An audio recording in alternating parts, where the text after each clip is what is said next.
Welcome back. Take a slow breath and let the world soften around you. Because from this chapter onward, the course of my life begins to narrow like a river, finding the path it was always meant to follow.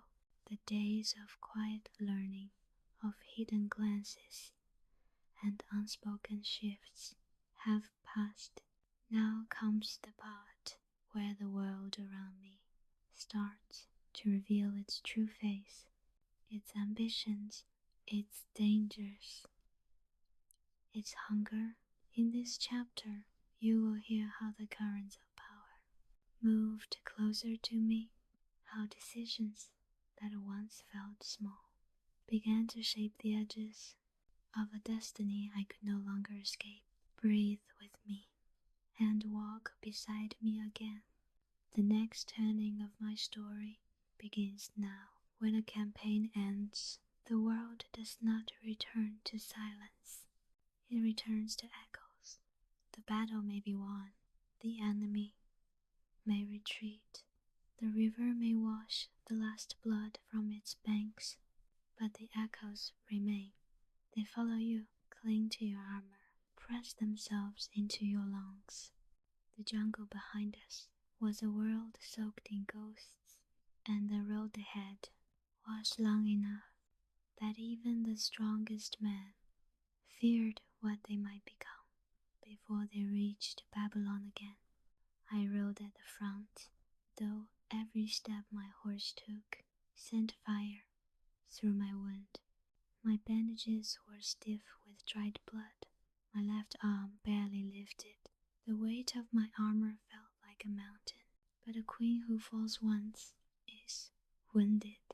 A queen who falls twice is replaced. And I had no intention of being replaced. So I rode, rigid, straight-backed, unblinking, a statue carved of endurance and stubborn pride. My men watched me as they limped behind, some with broken ribs, some with arrows still lodged in flesh, some sick with fever from the humid breath of the jungle.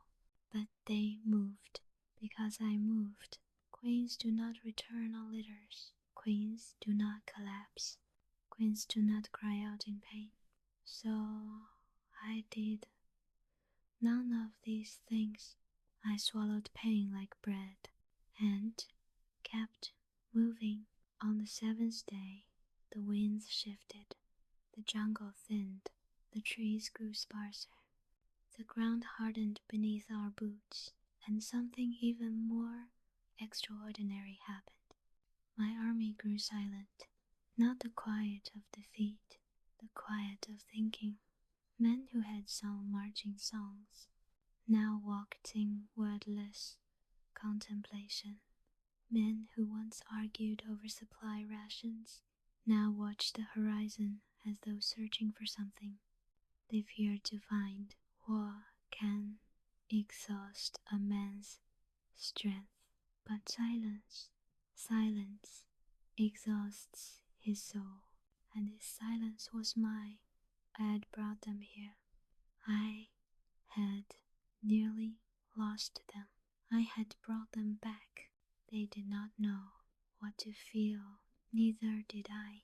One night, beneath a sky thick as ink, I woke gasping. The memory had seized me again. The king's spear, the elephant's scream, the mud swallowing my knees, blood soaking my armor, the roar of the Indian drums. The moment I realized I might die far from home, in a land that knew nothing of me, I pressed a hand to my chest. My heart thrashed against my ribs as though trying to escape. A soft sound broke the night. Someone stepping lightly. Ashur-nadin stood at the entrance of my tent, eyes lined with worry, majesty. He whispered, "I heard You heard nothing. I snapped too quickly. He bowed his head, but he did not leave even the strongest bow in storm winds. My queen, he said quietly, I am not bowing. Then you are breaking. Silence stretched between us, tight, sharp, shimmering in the dark.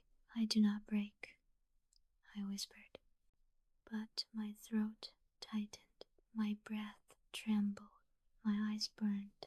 Ashur-nadin stepped closer, kneeling so he would not tower over me in my weakness. You returned from India alive, he murmured. That does not mean you returned unchanged. Unchanged. No, I was not unchanged. India had carved its lessons into my bones. It had humbled me, tested me, shown me the thin line between legend and mortality. I closed my eyes for a moment, a brief, forbidden moment. I let my head rest in my hand, not to weep, but to regain breath. Ashur-nadin did not speak again. He understood the sacredness of silence better than any priest. The mountains were cruel, cold, steep, unforgiving. They tore open wounds that had barely closed. They claimed men who had survived the jungle, but they also stripped away the last illusions we carried. Some truths demand altitude. Up there, where clouds brushed our faces, and the wind carved prayers into our bones, I understood something simple and devastating. I had taken Babylon to the edge of the world, not for the empire, but for myself, for my pride, for my name, for the hunger that had followed me from the moment the river spared me. And pride, like any hunger, is a beast that demands feeding until it devours its master. For the first time, I admitted it to myself. India had been a mirror, and in that mirror, I had seen both my greatness and my downfall. When we crossed the mountains and entered the desert, my men began to change. The silence softened. Talk returned. The groaning of the wounded quieted.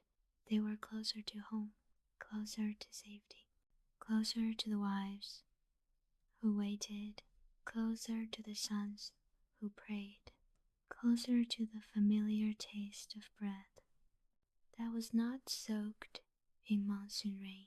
But I did not feel closer to home. The desert stretched before me, like the belly of a giant serpent, hot, shimmering, endless. I rode at the front, as always, but my thoughts drifted behind me, like sand blown by wind, back to Babylon, back to the gardens I had built, back to the throne room with its gold and marble, back to the eyes of the council, back to the whispers of the prince. What would they see when I returned? A queen victorious or a queen defeated? The truth was neither. I was a queen transformed, but transformation is not always something courts embrace.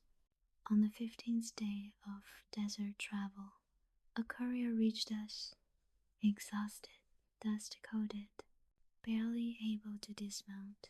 He knelt before my horse, head bowed so low, his forehead touched sand.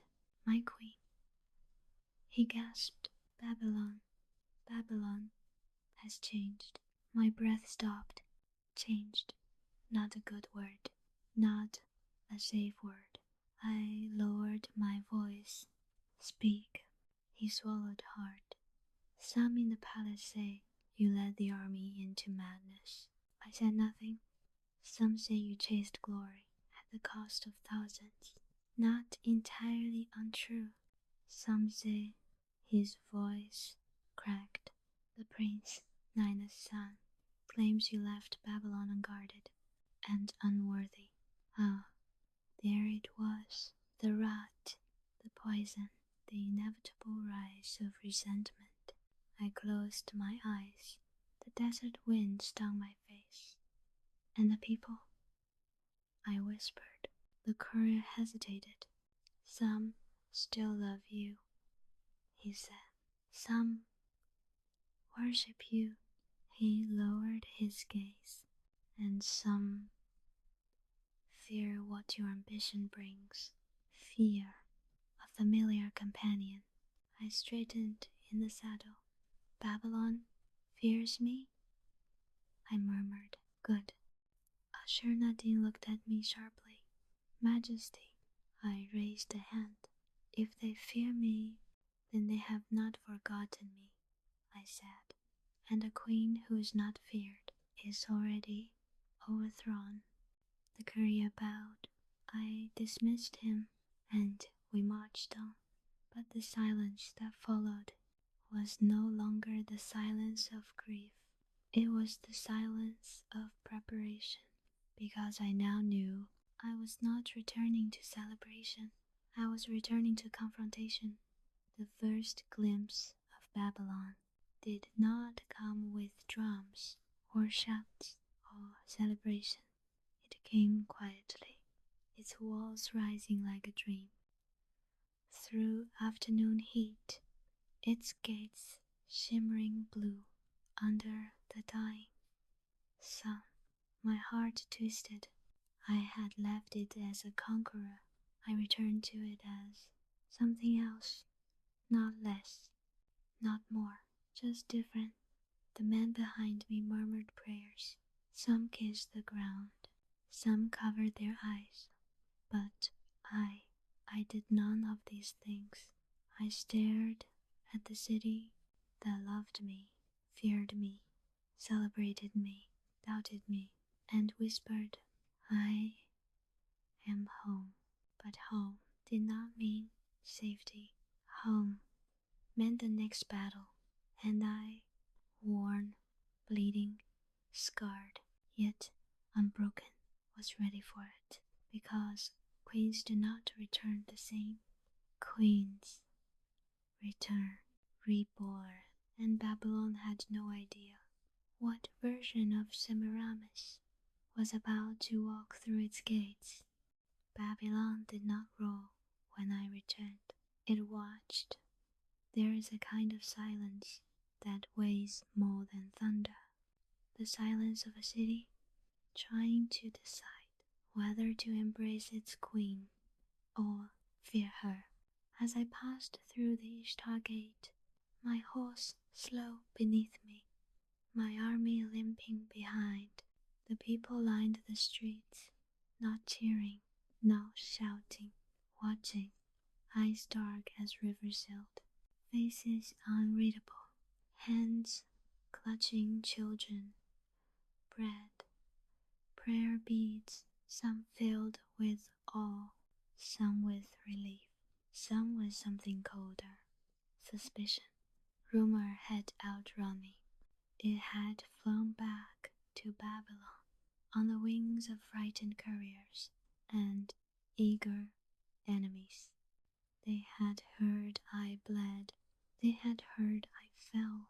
They had heard the King of India struck me from my horse. They had heard my army suffered. They had heard too many versions of truth, and Babylon was waiting to see which version I carried. At the inner gate stood the man who had once bowed deeply. Every time he saw me, the prince, son of Nina's, heir by blood, usurper by desire. He wore armor polished to mirror shine, a cloak of scarlet, a snare he barely hid. He had gained weight, the weight of comfort, and the soft rot of ambition. When I dismounted before him, pain, lancing deep, into my ribs. He bowed just enough to insult me. "My queen," he said, his tone dripping false courtesy. "We feared you lost." "We?" I repeated softly. He smiled. "The council, the priests, the people." His eyes flicked to my wounded side. "And your condition caused great concern." I stared at him until his smile wavered. "I survived India," I said. "That is my condition." He bowed again, this time slightly deeper, but not enough. This man wanted power, wanted it like a starving wolf wants bone. He thought my wounds made me weak. He thought my army's losses lowered my claim. He thought Babylon's silence meant permission. He thought wrong. As we moved inward, the city changed. The outer districts were full of dust and quiet. The central streets were crowded, but hesitant. The marketplace had paused. Merchants, frozen mid-gesture, their eyes following us, their thoughts racing. But the inner quarter, the heart of Babylon, was where truth revealed itself. I saw it in the faces of the women, leaning from balconies, their breath caught as they recognized me. I saw it in the bowed heads of elderly men who had prayed for my return. I saw it in the bright eyes of children who whispered my name with awe. Semiramis, Semiramis. And I saw it in the soldiers on the walls, their spines straightening, their fists striking their hearts. In salute, they had feared the rumors, but when they saw me, wounded, yet upright, bloodied, yet unbowed, something changed. Hope flickered, fear retreated, faith returned. Babylon understood one thing better than any city ever built: strength, not perfection, not divinity, strength. And I, bleeding but riding, was the embodiment of it. The throne hall was lit with torches that made the gold on its walls flicker like fire. The council stood waiting, the priests in white robes, the nobles in jewels, advisors, commanders, sycophants, enemies, all staring at me, waiting to judge whether I still deserved the crown. The prince took his place beside the throne, as if he had trained himself to imagine sitting there. I stepped past him, slowly, painfully, deliberately, each step a declaration. I am back. I am alive. I am queen. Ashur-nadin stopped behind me, ready to catch me if I faltered. I did not falter. Not once. I reached the throne, that towering seat of stone and lapis, the place where Ninus had ruled, where I had once stood beside him, where fate had bound me. The council bowed, not deeply, not fully, but enough to admit that even wounded, even after India, even after loss, I still commanded the room. I turned to face them. The hall held its breath. The first voice to speak was the priest of Marduk, a tall, thin man with a voice like sand. "Your Majesty," he said, "the temples have received troubling reports." "Reports," I repeated, "that you led the army into foreign lands without divine blessing." A murmur, soft, men eager to see how I would answer. I held the priest's gaze. The gods do not bless cowards, I said, and neither do I ask permission from those who fear the horizon. Gasps, whispers, shock. The priest stepped back. Good. Another noble stepped forward. Majesty, the cost, the treasury. I cut him off. I built gardens that touch the sky, I said. A river that climbs stone. A city that glows brighter than gold. I leaned forward. You worry about coins? Be grateful. I did not build mountains. Silence. Then the prince. He walked toward me with the slow confidence of a man who believes he holds a secret blade. My queen, he said, voice deep and falsely sympathetic. The people need to know the truth. I tilted my head. Which truth? He stepped closer, close enough that his breath brushed my cheek. The truth, he whispered, that you lost. The hall froze. My blood turned to ice. I met his eyes. Lost? My voice dropped into something deadly. He lifted his chin. You did not conquer India, nor did India conquer me. You bled. I smiled. A cold, sharp smile. The smile of a queen who knows her power. Yes, I said. I bled. I stepped toward him. You have a problem with queens who bleed. He stepped back. Not enough for others to notice. Enough for me to see. Fear. The slightest flicker. I took another step, closing the space he hoped would protect him. Listen well, I whispered. Blood is not defeat. Blood is proof I fight. Another step, and while I bleed, I said softly. Others tremble. The hall shivered. The prince said nothing. His silence was as good as kneeling. I walked toward the throne, slowly, every eye following me. My armor scratched faintly. My breath was shallow. My wound ached like iron in fire. But I stood before the throne and placed my hand on its carved back. My lords, I said, my voice filling the grand hall. Babylon has not lost its queen. I lifted my chin. Babylon has gained a legend.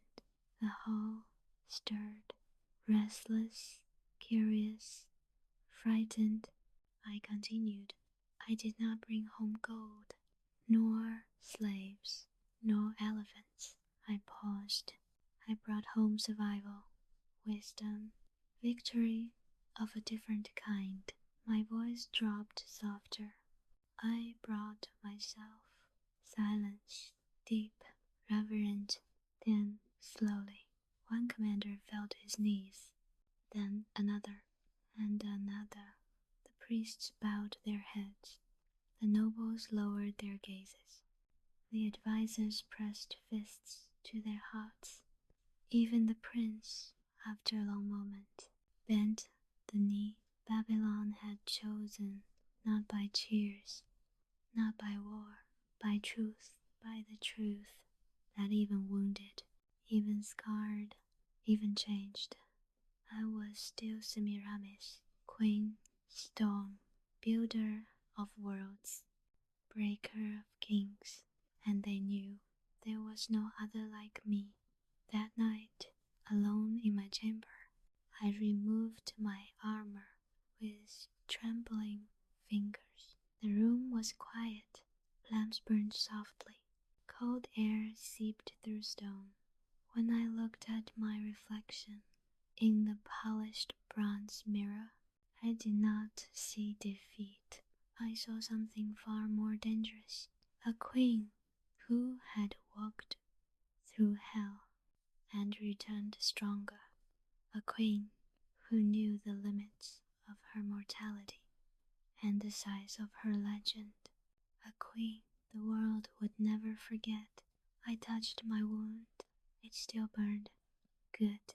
Let it burn. Let it remind me that even legends bleed. Let it sharpen me for battles yet to come, because Babylon still needed me, and I, for the first time, needed Babylon just as fiercely. Tomorrow, the throne would call. Tonight, the city slept with one eye open, and above it all, in a palace shadowed by lamplight, I stood reborn. A queen who returns from war does not wear the same crown she wore when she departed. The old crown no longer fits. The old authority no longer applies.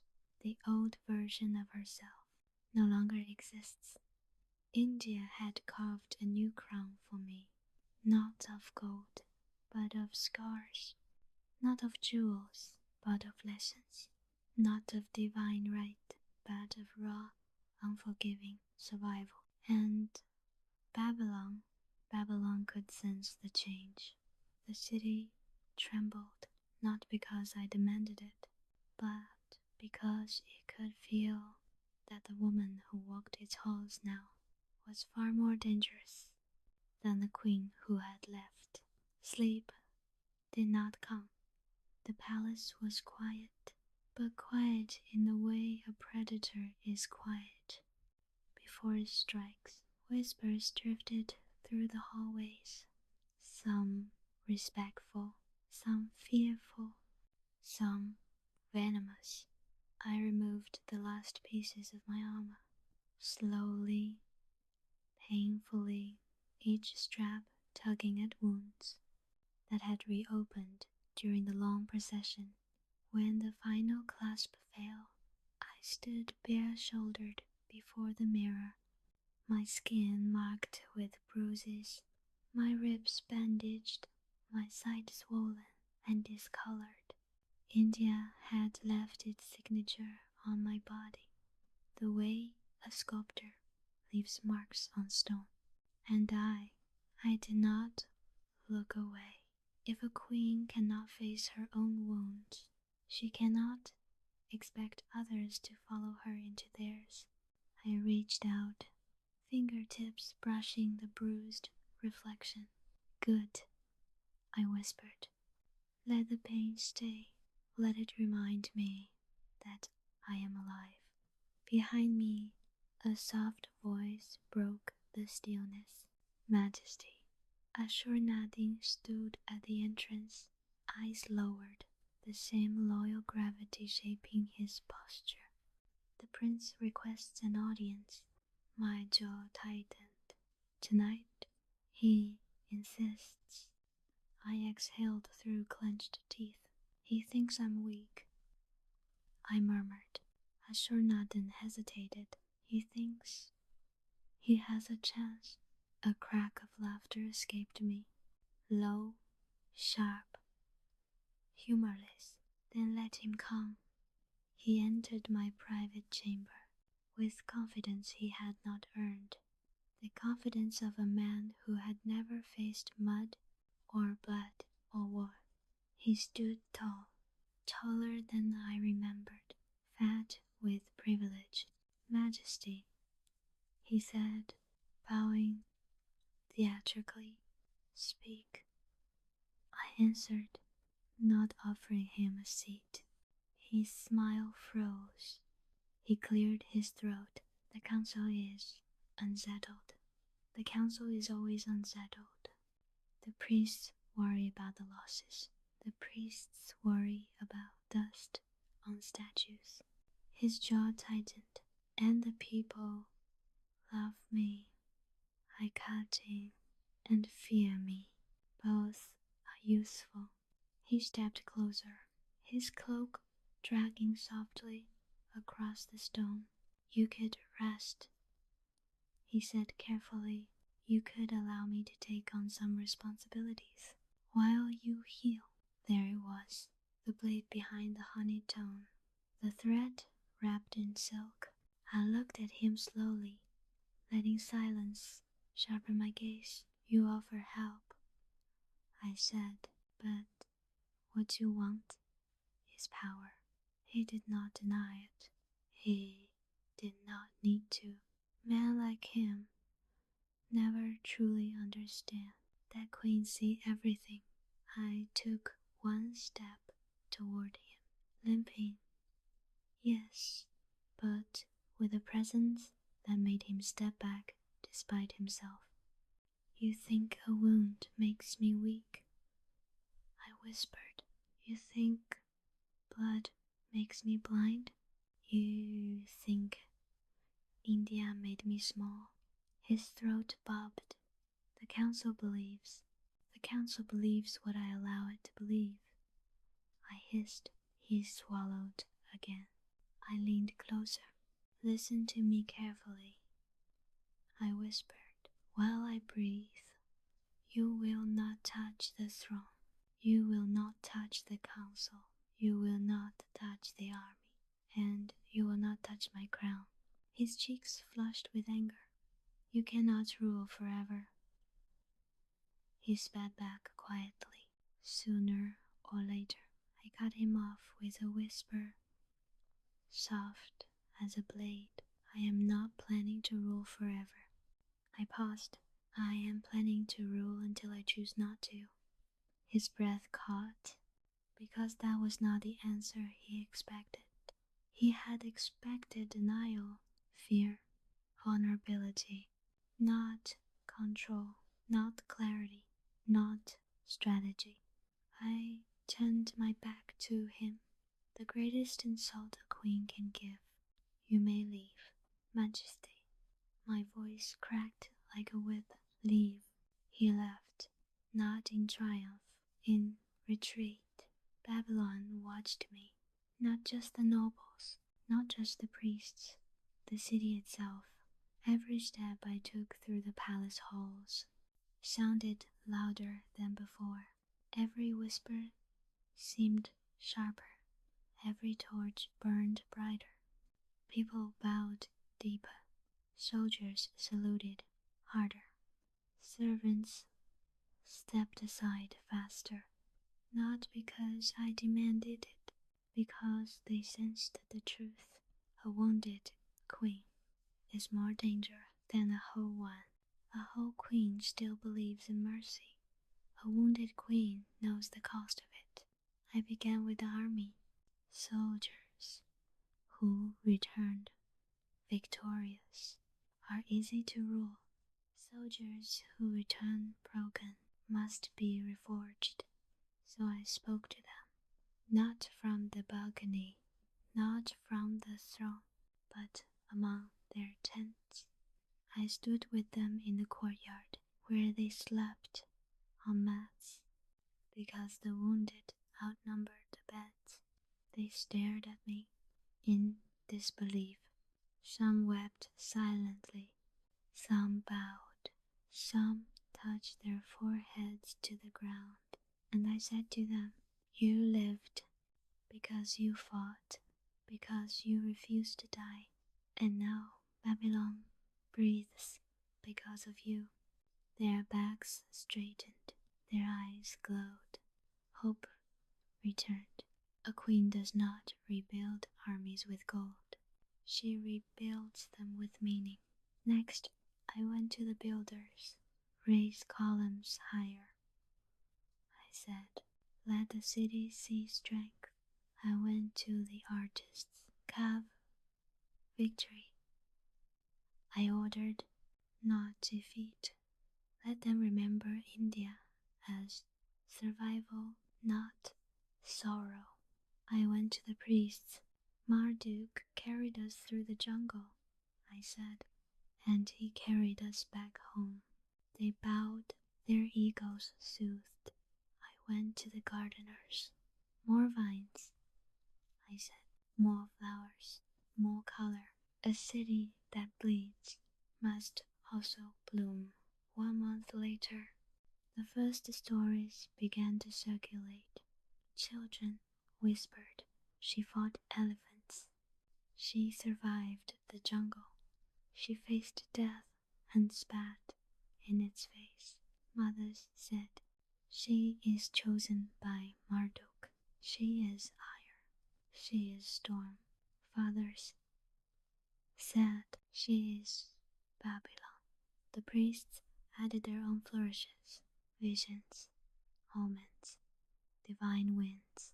The storytellers exaggerated scars, added lightning, filled the sky with gods.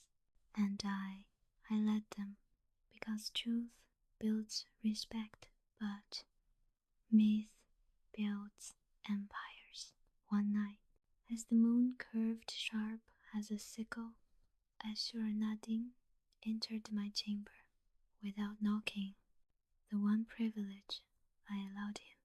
His face was tense. Majesty, he whispered, there is new unrest. Where? In the palace. A breath. The prince gathers supporters. Of course he did. Ambition is a flame that only grows when it fails to burn its first target.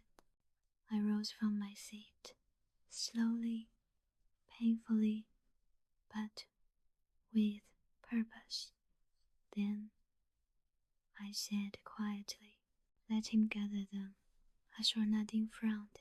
Majesty, I smiled, a cold, knowing smile that made even him step back. Let him gather them, I repeated, and when the time comes, I will decide which of them will kneel and which of them will disappear. His breath hitched because he knew I meant it. India had taught me that mercy is a luxury reserved for enemies who understand fear. The prince did not understand fear yet, but he would. Soon, very soon, I stood on the balcony, overlooking the gardens, the ones I had built with my own hands, the ones the world would one day worship. The torches swayed, the river whispered, the city's lights winked back at me, like stars scattered at my feet, and I realized something. The crown I wore was no longer the crown of Ninus. It was no longer the crown of Assyria. It was the crown of a woman who had survived the impossible, endured the unforgivable, and returned stronger. A crown forged in three things: fire, fear, and will. I placed my hand on my wounded side, the scar pulsing under my palm. My crown, I whispered to the night, is not on my head. I lifted my gaze. It is in my blood. The wind carried my words away, as if delivering them to every corner of Babylon. Tomorrow, the prince would make his move. Tomorrow, the council would test my patience. Tomorrow, the empire would shift again, and I, reborn from scars, would be ready, because power is not kept by those who wear crowns. Power is kept by those who survive them. There are two kinds of nights in Babylon: nights that breathe and nights that wait. This night waited. The air hung thick and metallic, as if the moon itself suspected blood would spill before sunrise. The gardens were too still. The river flowed too quietly. Even the torches burned without flicker, as if holding their breath. I had seen nights like this before, only before war, before death, before betrayal. And tonight, Babylon was preparing for all three. It began with a whisper, not from a servant, not from a soldier, from the walls. Walls do not whisper unless danger is close, unless the bricks remember old murders and tremble for new ones. I sat alone in my chamber, a scroll open on the table, untouched, forgotten. The candle beside me flickered once, then twice, then still a sign. The air shifted. A chill spread across my skin. My wounds ached as though touched by unseen fingers. Then footsteps, soft, purposeful, echoed down the corridor.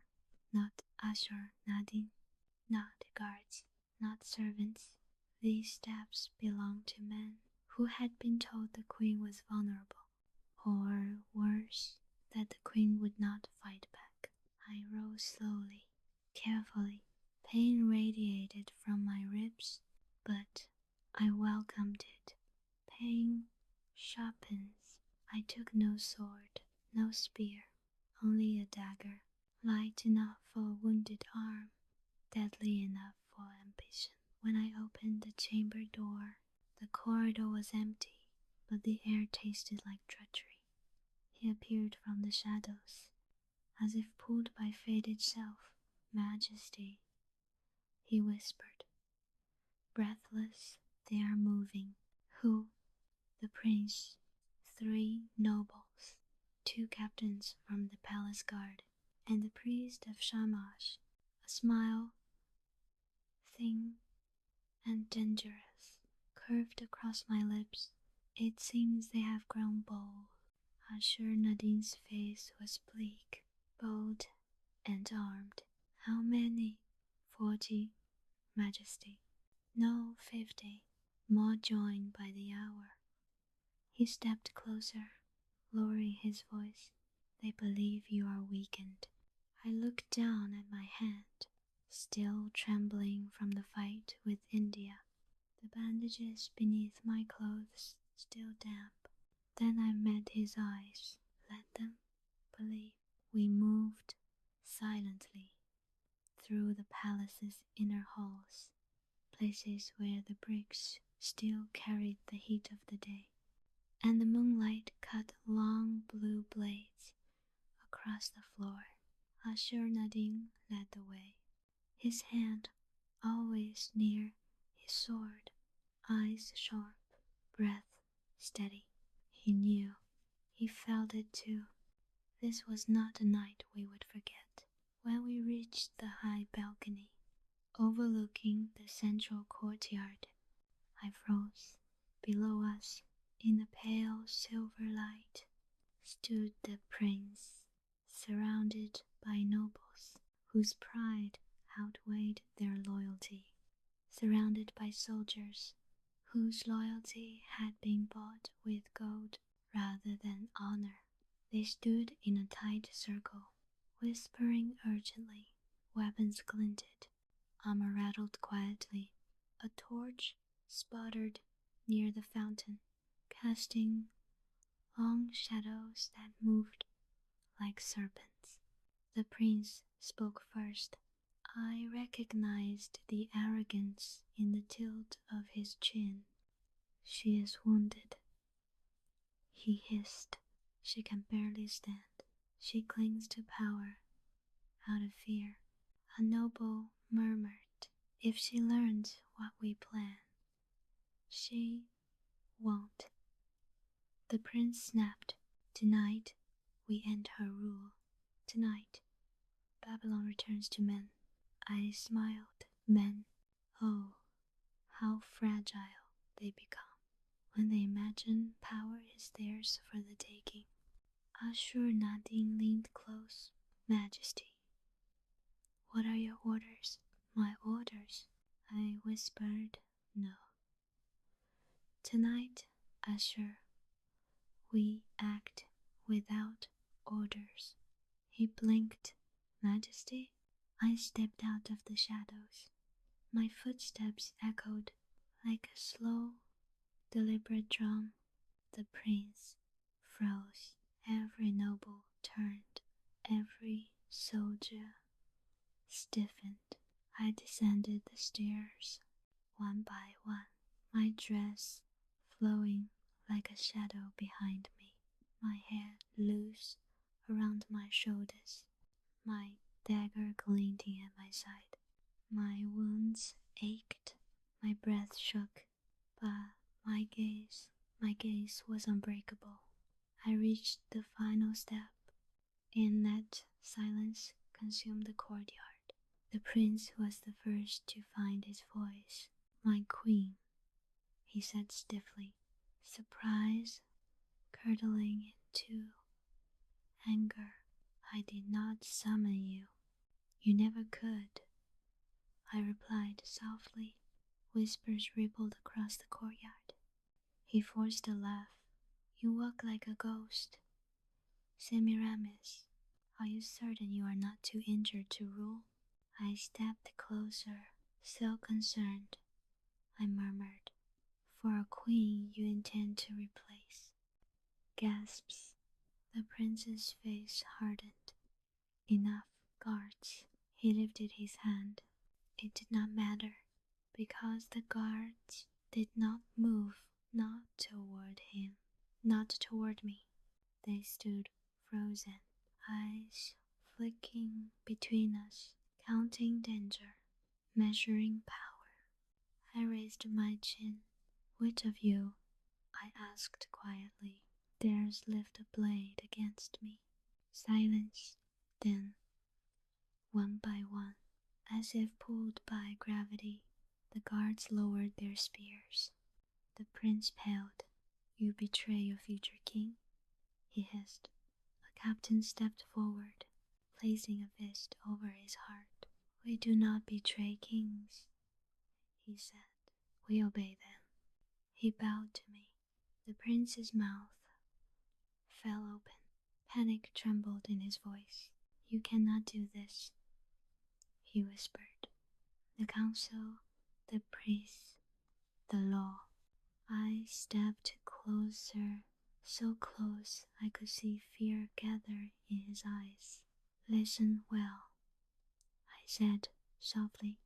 "A queen who survives India survives everything."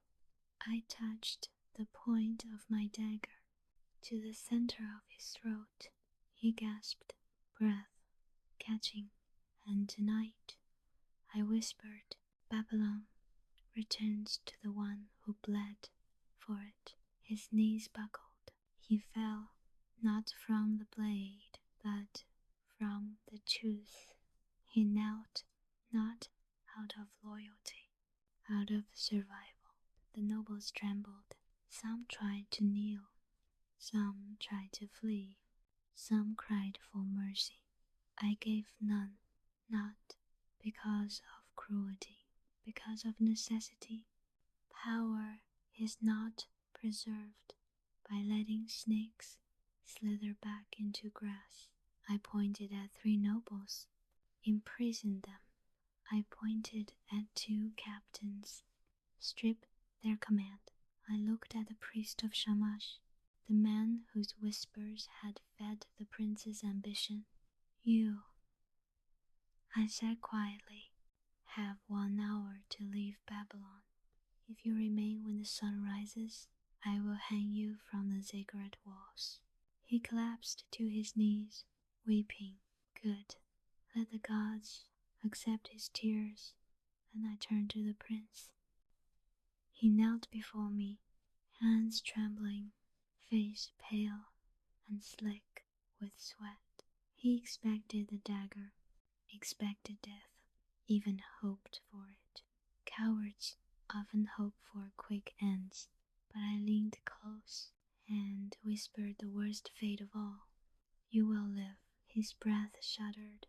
"Majesty, please." "You will live," I repeated, "and watch as Babylon thrives. Without you, you will live and see your ambitions rot. You will live and know that you were never strong enough to take what you desired." He sobbed, a quiet, broken sound. I straightened. "Ashurnadin." He stepped forward. "Confine him to the high tower. He may pray, he may eat, he may breathe, but he will never again be near the throne. It will be done." I turned to the crowd. Nobles, soldiers, traitors, loyal men, all of them watching me with a mixture of terror and awe. I lifted my dagger, not to kill, to crown myself again. Let all of Babylon hear, I said, my voice quiet but carrying like thunder. I am Semiramis. I have returned. I will rule, and any who try to take what is mine will drown in their own ambition. The torches roared. The gods fell to their knees. Even the wind shifted, as if bowing. The city held its breath. The night waited no longer. It submitted when the courtyard emptied, and the traitors were dragged away. I stood alone beneath the moon. Ashur-nadin approached quietly. Majesty, he said softly, you have secured your rule.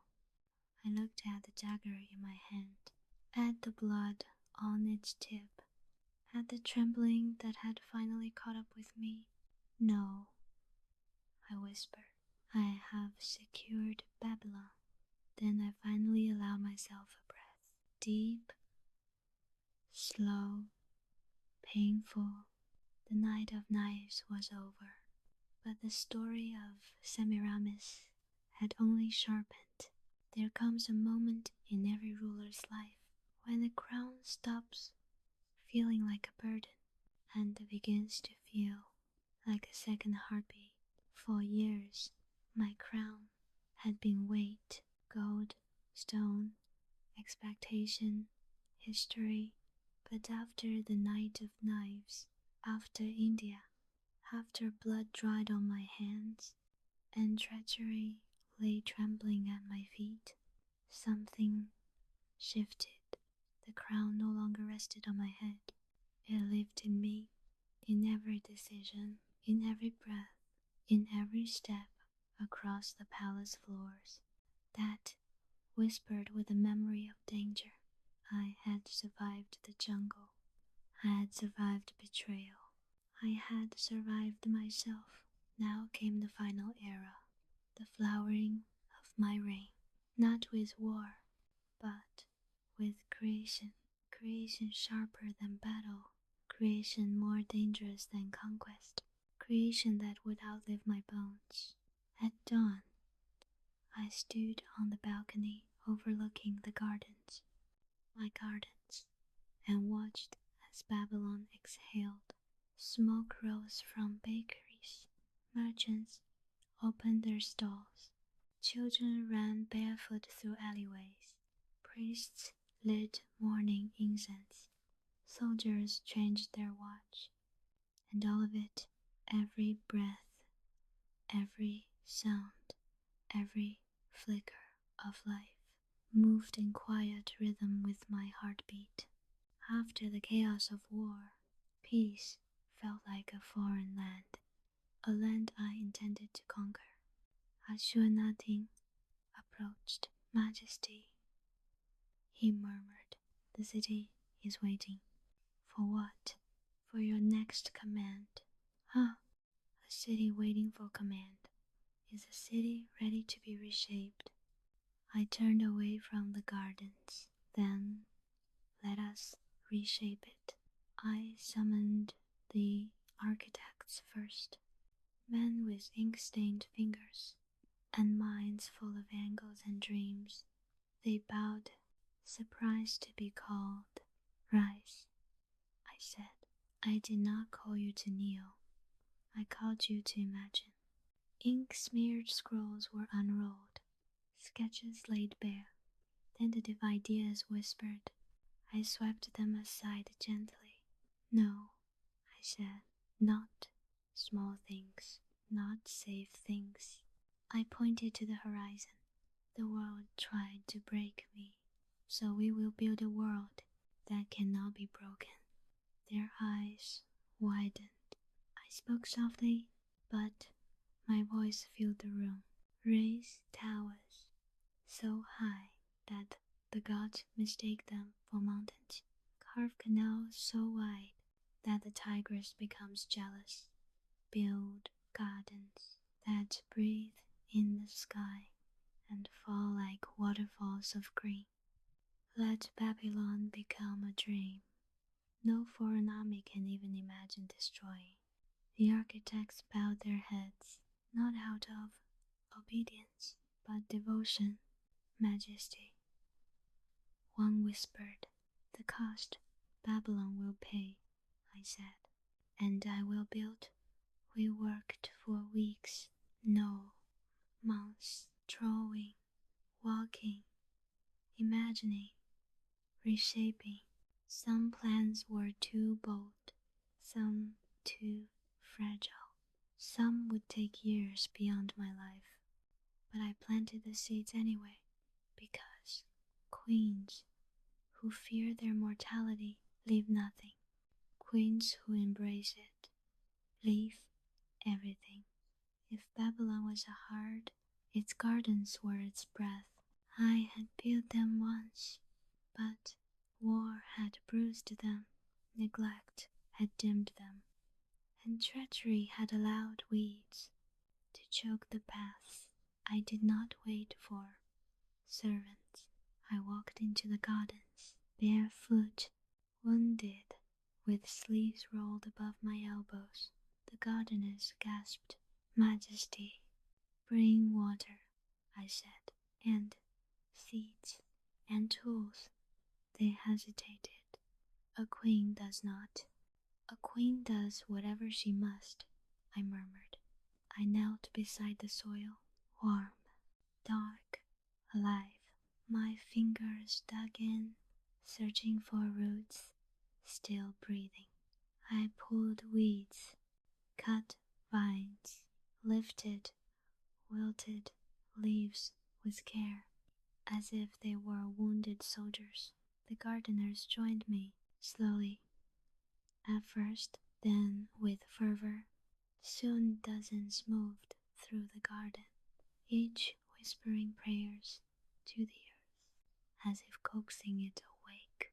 By nightfall, the garden smelled of jasmine and wet clay, instead of dust and decay. Standing there, sweat on my brow, dirt on my hands, I felt alive, more alive than on any throne, more powerful than in any battle.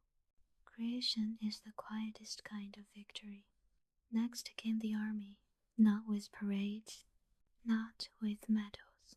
I gathered them, every wounded, every scarred, every survivor of India, in the great courtyard, their faces lined with pain, their bodies marked with war, their eyes carrying stories no words could hold. I stood before them, not armored, not crowned, just as their queen. "You followed me to the edge of the world," I said. "You bled for me. You carried me when I fell." I placed my hand over my heart. "So now I carry you." Then I introduced my decree.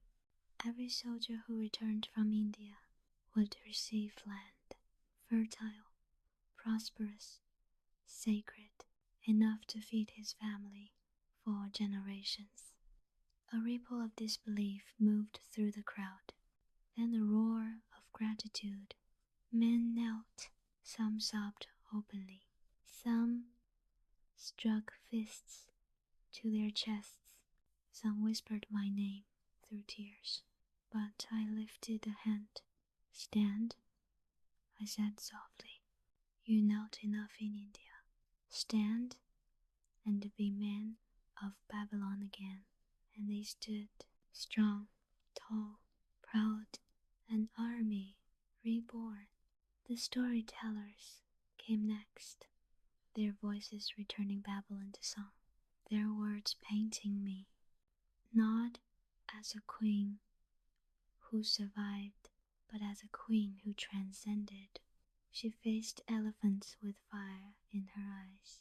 She walked through jungles with gods at her side. She bent rivers. She outwitted kings. She forgave none who betrayed her. She rose from death as storm. Let them exaggerate. let them inflate. A queen without myth is only a woman. A queen with myth is a world.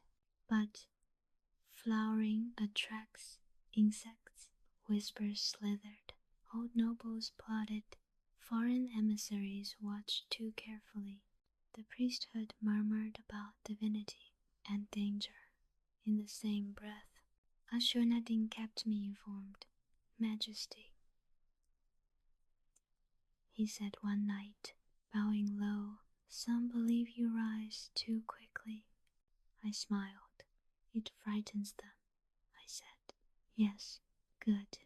Fear is the soil from which loyalty grows strongest. Fear holds cities in place. When admiration falters, fear builds walls higher than even devotion can. And Babylon, my Babylon, needed walls. The day came when the council requested my presence. I walked into the hall, not as the wounded queen of weeks past, but as a force, clothed in deep indigo, hair braided with gold, bandages removed, though the scars pulsed beneath, eyes sharpened by a war. No one else had survived. The priests bowed first, then nobles, then commanders. Even the prince, thin, pale, hollow from confinement, bowed his head. The high priest lifted the crown, my crown crafted of gold and lapis and impossible expectation. Will you return your crown? He said. No, I answered. Gasps. The priest blinked. My queen. I stepped forward. I never lost it. I took the crown myself and placed it on my head. And in that moment, that breath, that heartbeat, the hall bowed so deeply. The torches flickered. Babylon bent under the weight of my will. And I felt something profound. This was the peak, the flowering, the era history would never forget. The months that followed were the greatest Babylon had ever known. Walls rose, gardens thrived, markets overflowed, music returned, poetry blossomed. The empire expanded through diplomacy. Instead of blood, children played without fear. Women walked the streets at dusk, unafraid. Men spoke my name with reverence, with pride, with awe. And at night, from the highest balcony, I looked upon my city, my world, and whispered, "This is my masterpiece." Because rulers wage wars, conquerors win battles, but queens create ages, and this age was mine, the last flowering of Semiramis, the season when Babylon became a legend. But flowering does not last forever, and every era, even the golden ones, must one day face its end. The next chapter is the beginning of that end. The tragedy, the loss, the fracture that history never forgot. There is a danger in ruling too brilliantly.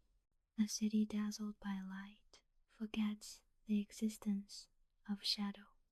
A people fed on triumph forget the taste of fear.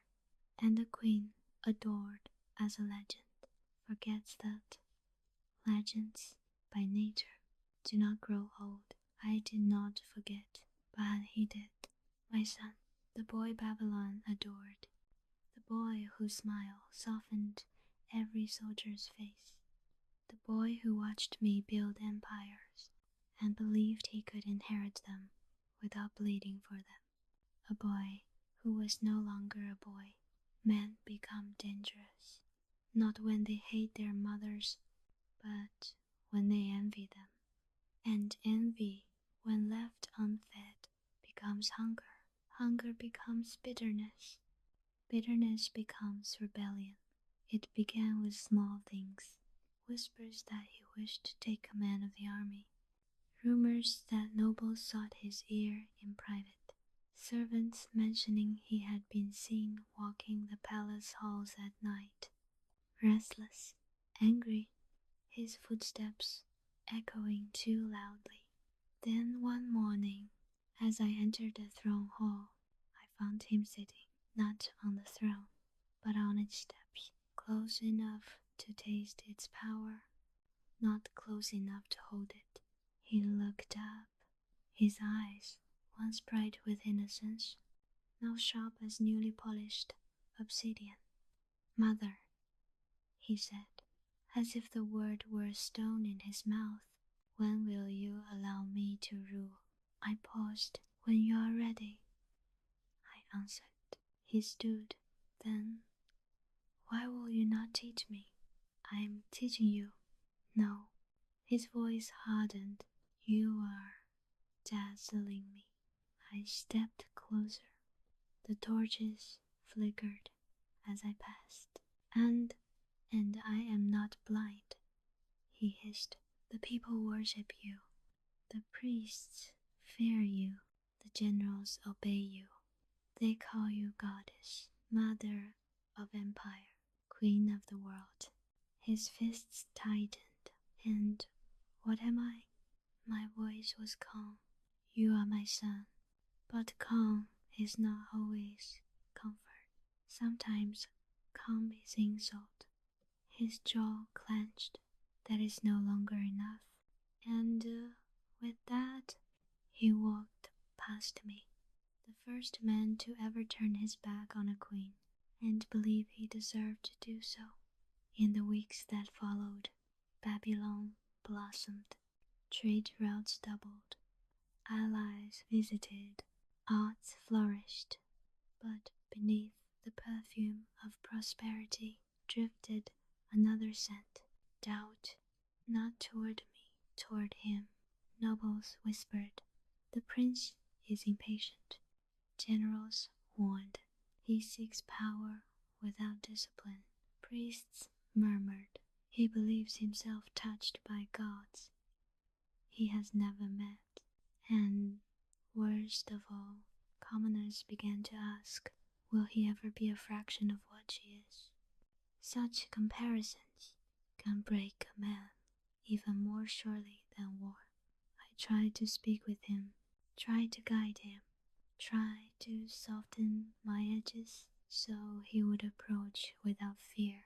But every time he entered my chamber, he entered like an opponent, not the son. Every conversation felt like battle. Every glance felt like challenge. Every silence felt like betrayal.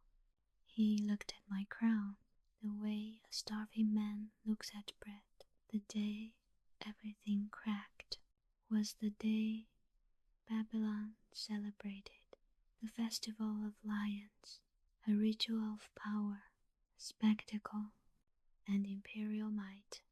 The arena swelled with shouts. Torches blazed. Drums shook the air. As queen, I stood before the people, draped in lapis and gold, bearing the staff of rulership. My son stood beside me, tall, beautiful, furious. When the gate opened and lions emerged, the crowd roared. The beasts paced, tails flicking, eyes glowing like molten gold. According to tradition, the heir had the honor of casting the first ceremonial spear, not to kill, but to show courage. I handed him the spear. Our hands brushed. A storm passed between us. He stepped forward. The crowd held its breath. The lion roared. My son raised the spear, but instead of throwing it into the dust before the beast, as was custom, he hurled it directly at the lion. With lethal intent, the spear struck its flank. The crowd gasped. Priests recoiled. soldiers murmured in outrage. It had been an act, not of courage, but of violence, a performance, a message, a challenge, aimed not at the lion, at me. He turned to face me, eyes blazing, waiting for praise, waiting for recognition, waiting to prove he was no longer a child. But I saw something else, a future king who would rule with impulse, not wisdom, wrath, not balance, a boy who wanted the throne, not to protect Babylon, but to avenge his pride, a boy who did not yet understand that a queen's crown is made of sacrifice, not gold. The arena fell silent, and in that silence I gave my judgment. My voice carried across the stone. That, I said, was the act of a man trying to prove he is a man. He froze. The crowd murmured, but a true king, I continued, proves himself by restraint, not brutality. His jaw trembled, his fist tightened, his face drained of color, not because of shame, because of humiliation.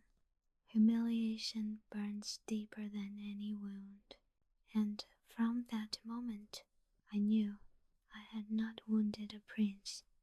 I had created an enemy. He stopped looking at me, stopped visiting my chambers, stopped dining with me. Instead, he surrounded himself with men who feared me or hated me or envied me, men who whispered poison into his ear. You should rule now. You were born for this. She has ruled too long. She fears your potential. You can be greater than she ever was. Poison spreads fastest in a heart that already aches.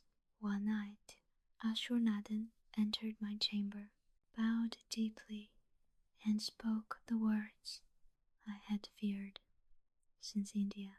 Majesty, he whispered, your son is gathering followers. A chill passed through my spine. Followers for what? I asked. Ashurnadin hesitated, then bowed his head. For your throne. The room did not move. The lamps did not flicker. Even my breath paused in my chest. I felt something inside me crack. Quiet, soft, yet devastating. I whispered, my son wants to dethrone me. Ashurnadan closed his eyes. Majesty, he may want more than that. More than dethroning. The implication hung like a blade in the air. I leaned heavily on the table, my fingers trembling. Bring him to me, I whispered.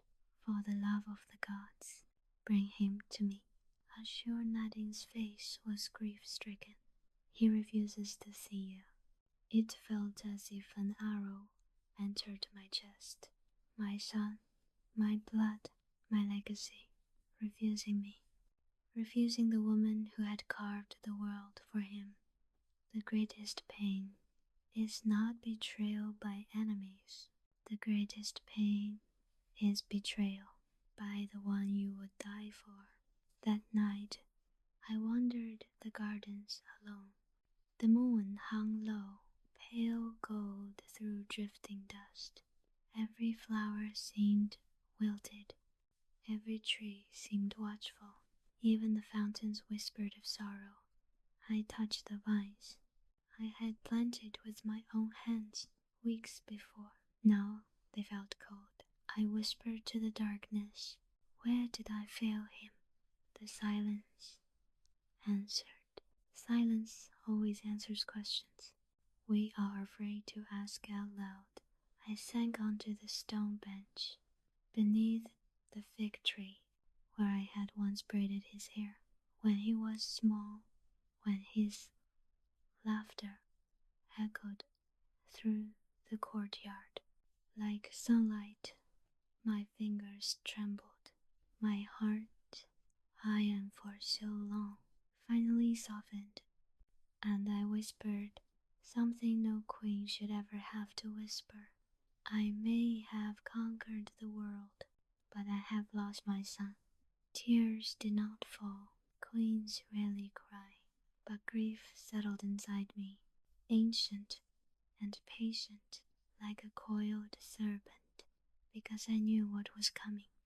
A storm, not from India, not from foreign kings, not from traitorous nobles, a storm from my own blood, a storm I had given birth to. This is the beginning of the fall, the unraveling of Semiramis, the fracture of the empire, the tragedy history never forgot. And so, by the end of that chapter, the world around me had shifted once more, quietly, but unmistakably. What began as small ripples now moved like deeper currents beneath my life, pulling me toward choices I could no longer ignore. I could feel it now. Fate, watching, waiting, drawing its circle tighter. Rest for a moment. The next turning is close.